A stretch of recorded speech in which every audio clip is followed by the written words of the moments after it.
Secundaria segundo grado. Ciencias, física, energía geotérmica y energía hidráulica.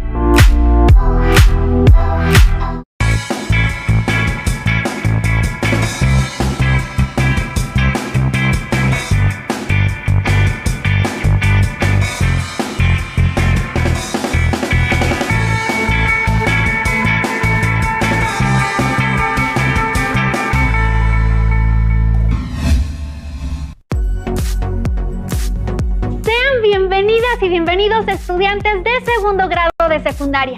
Es un placer estar aquí con ustedes. Me da mucho gusto que nos acompañen en esta sesión de Aprende en Casa 3 para la asignatura de Ciencias Física. Mi nombre es Leslie Mendívil y junto con la maestra Viana Tapia nos adentraremos en las formas de producción de la electricidad para que podamos valorar sus beneficios e identificar los problemas ambientales relacionados con su obtención. En particular, aprenderemos sobre los procesos que involucran la energía geotérmica, la hidráulica o hidroeléctrica. Pero antes de comenzar, no olviden que es muy importante seguir las indicaciones de las autoridades sanitarias, como son el uso de cubrebocas, lavarse constantemente las manos y, si les es posible, no salgan de sus hogares para que pronto lleguemos al semáforo verde y regresemos a nuestras escuelas. Recuerden que si te cuidas tú, nos cuidamos todos. No olviden tener su material de trabajo a la mano, su cuaderno y lápiz o bolígrafo para que puedan escribir las ideas principales que identifiquen y dudas o preguntas que les surjan a lo largo de esta sesión, además de su libro de texto, para que puedan ampliar o comprender mejor el tema. Ha llegado el momento de estar atentos. Es importante que no se distraigan. Recuerden realizar todas y cada una de las actividades que se mencionen durante la sesión y hagan las anotaciones pertinentes. Al término, si es necesario, podrán consultar otras fuentes confiables de información con las que profundicen más sobre lo que aquí se analice. Si ya estamos listos, comenzamos. Recordemos que uno de los tipos de energía que más se utilizan en la actualidad es la eléctrica, pero al producirla suele dañar al medio ambiente. En México, gran parte de la energía eléctrica se produce a través de la quema de algún tipo de combustible. Como podemos ver en la siguiente gráfica, si sumamos la energía que se produce a través del ciclo combinado en plantas termoeléctricas convencionales por quema de carbón y el uso de otras tecnologías fósiles, obtenemos que el 79% de la electricidad en nuestro país es generada por el método que arroja gran cantidad de contaminantes al ambiente. Esto es una situación muy preocupante. México es el 12º lugar entre los países que más emiten gases de efecto invernadero en el mundo. Sin embargo, en 2016 se suscribió al Acuerdo de París, en el cual se acordó que debía reducir un 25% de sus emisiones contaminantes.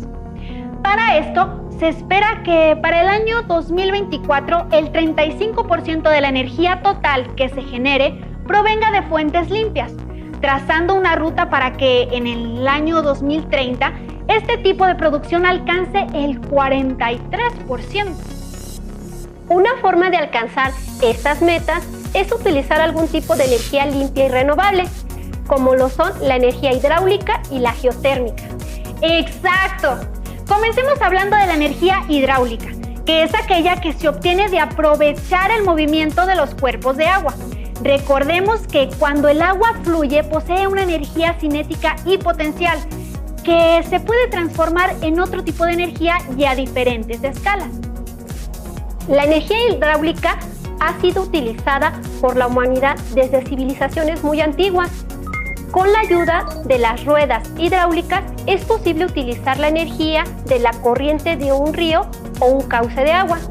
Los antiguos romanos y griegos ya aprovechaban la energía del agua para mover ruedas hidráulicas que se utilizaban para moler el trigo.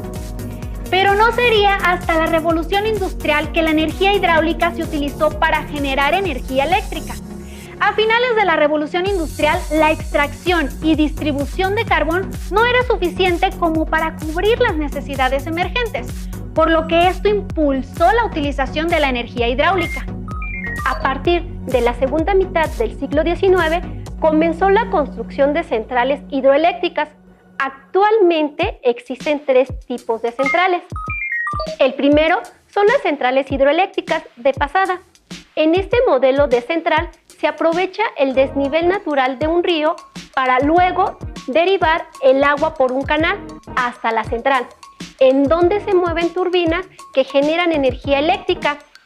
Este tipo de centrales operan de forma continua, ya que no tienen capacidad de almacenar el agua.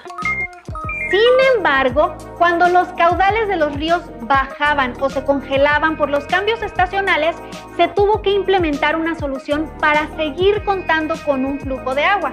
Así que fue cuando se implementaron los embalses o presas. Esta característica da lugar al segundo tipo de centrales hidroeléctricas, las de presa o embalse. En estas se construye un lago artificial o presa y cuando deja de fluir el agua, su energía potencial es transformada en cinética, la cual es aprovechada por la turbina de un generador que gira con el movimiento del agua. Esto produce energía eléctrica que pasa al transformador y es transportada mediante el cableado eléctrico.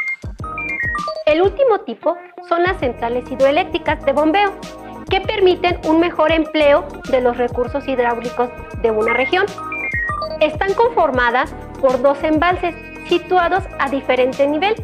Esto significa que uno está a mayor altura que el otro. Cuando la demanda de energía es alta, el agua fluye del embalse superior al inferior y funciona como una planta hidroeléctrica de presa. Sin embargo, el agua que queda almacenada en el segundo embalse y cuando la demanda de energía es menor, el agua es regresada a la presa superior con ayuda de unas bombas o incluso es posible que sus turbinas funcionen en sentido inverso. Para comprender un poco más sobre la energía hidráulica y las centrales hidroeléctricas, los invito a ver el siguiente recurso audiovisual. ¿De dónde proviene la energía que utilizas en tu casa? Una hidroeléctrica es aquella central que genera electricidad mediante el aprovechamiento de la energía potencial del agua almacenada en una presa. Esta central funciona de la siguiente manera. Primero, el agua se retiene de forma artificial en una presa que generalmente se construye de hormigón. Como el agua tiene peso y masa, contiene una gran cantidad de energía potencial. La presa cuenta con unas rejillas filtradoras que permiten la entrada y salida del agua y que protegen a las turbinas de elementos sólidos que pudieran dañarlas. Una vez que el agua pasa por las rejillas filtradoras, se dirige por una tubería en forma de pendiente. En este trayecto, la energía potencial del agua se convierte en energía cinética. Una vez que llega a la turbina, un generador eléctrico transforma la energía cinética en energía eléctrica, y esta última se transporta a los poblados mediante líneas de alta tensión interconectadas entre sí. Para bajar su potencia, a fin de que pueda ser utilizada en las instalaciones de los hogares, la energía eléctrica se procesa mediante un transformador, es decir, un dispositivo eléctrico que aumenta la tensión y disminuye la intensidad de corriente eléctrica. De esta forma, se pierde menos energía. Ahora que ya sabemos cómo es el funcionamiento de las plantas hidroeléctricas, analicemos las ventajas que estas instalaciones presentan. En primer lugar, hablemos de su vida útil, ya que estas centrales pueden operar por periodos de entre 30 y 150 años. Esto dependerá del tipo de construcción, su tamaño y de algunas variables ambientales que puedan dañar sus estructuras. Además, una vez construida la planta, los costos de explotación y mantenimiento son relativamente bajos. También se trata de una energía renovable de alto rendimiento energético, ya que las corrientes que mueven los generadores pueden tener mucha energía cinética. Es una energía flexible, ya que se puede regular la magnitud del cauce. Si se necesita mucha energía, se aumenta el volumen de agua que circula. Y al contrario, Si la demanda en algún momento no es elevada, se disminuye el flujo para generar una cantidad de energía adecuada a la que se requiere. Debido al ciclo del agua, su disponibilidad es casi inagotable, ya que las lluvias estacionales volverán a llenar los embalses. Es una energía limpia, puesta que no produce emisiones tóxicas durante su funcionamiento, no quema combustibles, ni produce directamente dióxido de carbono.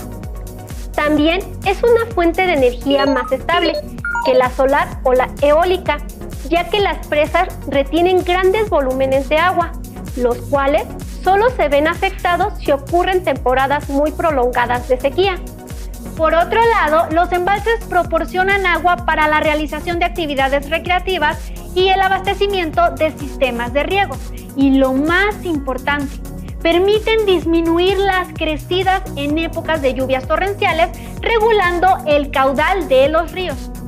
Entonces, podemos decir que la gran ventaja de la energía hidráulica es la eliminación del uso de los combustibles.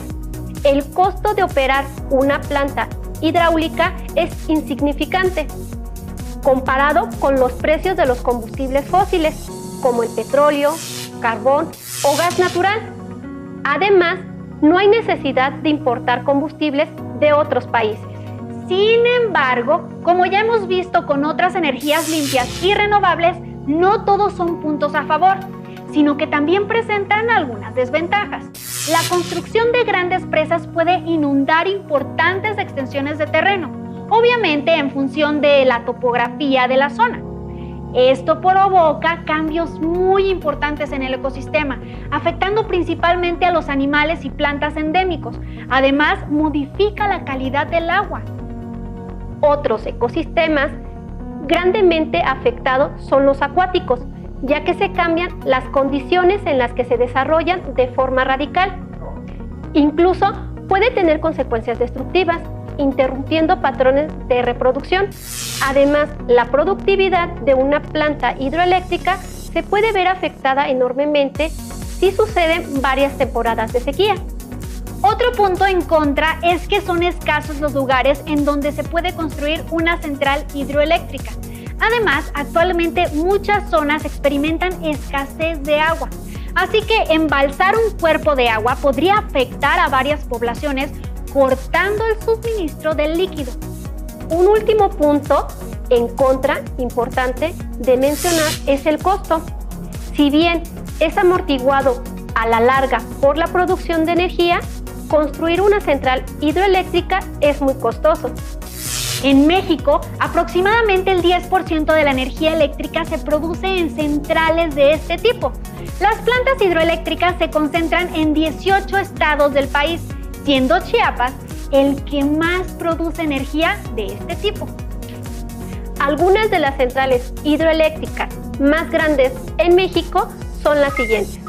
La planta hidroeléctrica Chicoacén se encuentra al final del Parque Nacional del Cañón del Sumidero, en el cauce del río Grijalva, en Tuxtla Gutiérrez, Chiapas. Fue terminada en 1980 y tiene una capacidad de 2.400 megawatts. La central Malpaso se ubica en el cauce del río Grijalva entre los municipios de Berriozábal, Tecpatán y Ocosocuautla, en Chiapas. Opera desde 1966 y tiene una potencia de producción de 1.080 megawatts. La hidroeléctrica Aguamilpa se aprovecha el cauce del Río Grande de Santiago, en el municipio de Tepic, en Nayarit. Esta fue inaugurada en 1994 y tiene una potencia de 960 megawatts. Hidroeléctrica La Angostura, que utiliza el flujo que proporciona el río Grijalva en el municipio de Venustiano Carranza, en Chiapas. Funciona desde 1976 y tiene una capacidad de 920 megawatts. Pero hay otro tipo de energía que puede ser una alternativa para generar electricidad. Esta es la energía geotérmica. Este tipo de energía proviene del flujo de calor desde el interior de la Tierra hacia los estratos superiores de la corteza. Frecuentemente, en las capas profundas hay zonas freáticas en las que se calienta el agua. Al ascender el agua caliente o el vapor, produce manifestaciones en la superficie, como lo son los géiseres o las fuentes termales utilizadas para baños desde la antigüedad.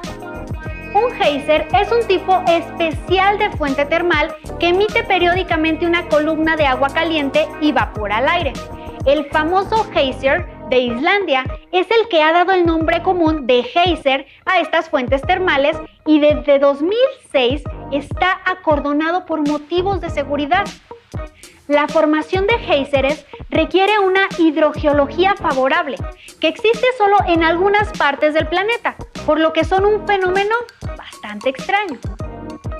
Hay cerca de 1000 alrededor del mundo, de los cuales casi la mitad están ubicados en el Parque Nacional de Yellowstone, en Estados Unidos. Este calor se puede utilizar para varios fines, dependiendo de la temperatura que se alcance. Cuando los fluidos se calientan a temperaturas entre los 20 y los 50 grados Celsius, hablamos de energía geotérmica de muy baja temperatura. Esta se utiliza para calefacción y obtención de agua caliente con fines residenciales. Si se tienen temperaturas que fluctúan entre los 50 y 70 grados Celsius, se denomina energía geotérmica de baja temperatura. Se puede aprovechar en procesos industriales y en la calefacción de edificios. A temperaturas que se encuentren entre los 70 y 150 grados Celsius se considera energía geotérmica de temperatura media. Y es en este intervalo donde ya se empieza a utilizar para evaporar agua y generar energía eléctrica. Para conseguir energía geotérmica de alta temperatura, se deben alcanzar valores mayores a 150 grados Celsius. Estos yacimientos son escasos y su explotación se hace por medio de perforaciones muy parecidas a las que se utilizan para la extracción de petróleo. En el siguiente recurso audiovisual observaremos a detalle cómo es que se aprovecha este recurso para producir energía eléctrica.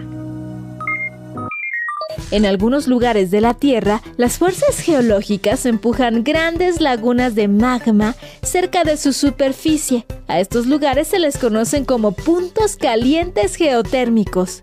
Cuando el agua se filtra en los espacios alrededor del magma, esta se puede calentar tanto que sale a la superficie formando géiseres, los cuales son aprovechados para producir energía eléctrica.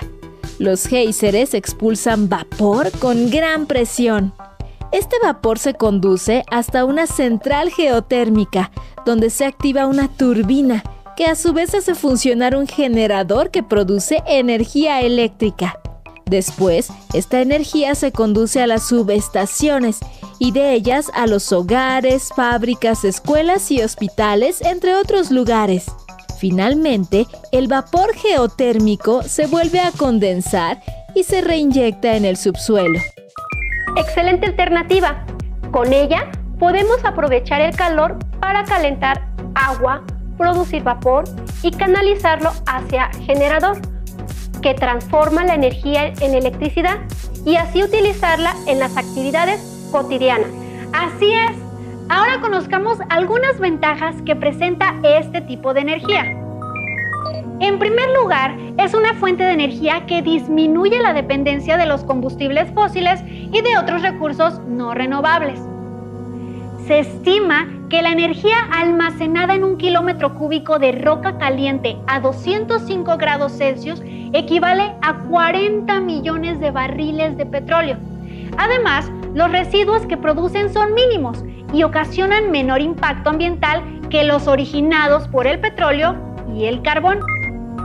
Representa un sistema de gran ahorro, tanto económico como energético, y no está sujeta a precios internacionales, sino que siempre puede mantenerse a precios nacionales o locales. También es una fuente de energía que no contamina de forma acústica, ya que no genera ruidos exteriores. Los recursos geotérmicos son prácticamente inagotables a escala humana. El área de terreno requerido para las plantas geotérmicas por megawatt es menor que otro tipo de plantas. No requiere construcción de represas ni tala de bosques. La emisión de dióxido de carbono que aumenta el efecto invernadero es inferior al que se emitiría para obtener la misma energía por combustión y se puede minimizar aún más el impacto ambiental cuando se reinyecta el agua utilizada.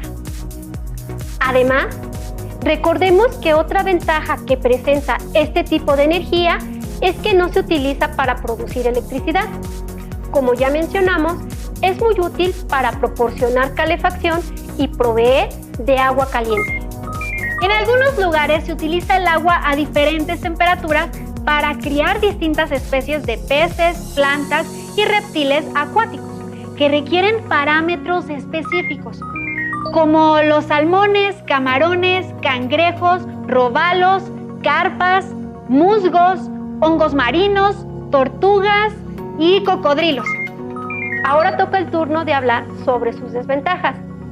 Si no se reinyecta agua al secarse los yacimientos, se han producido algunos microsismos como resultado del enfriamiento brusco de las piedras calientes.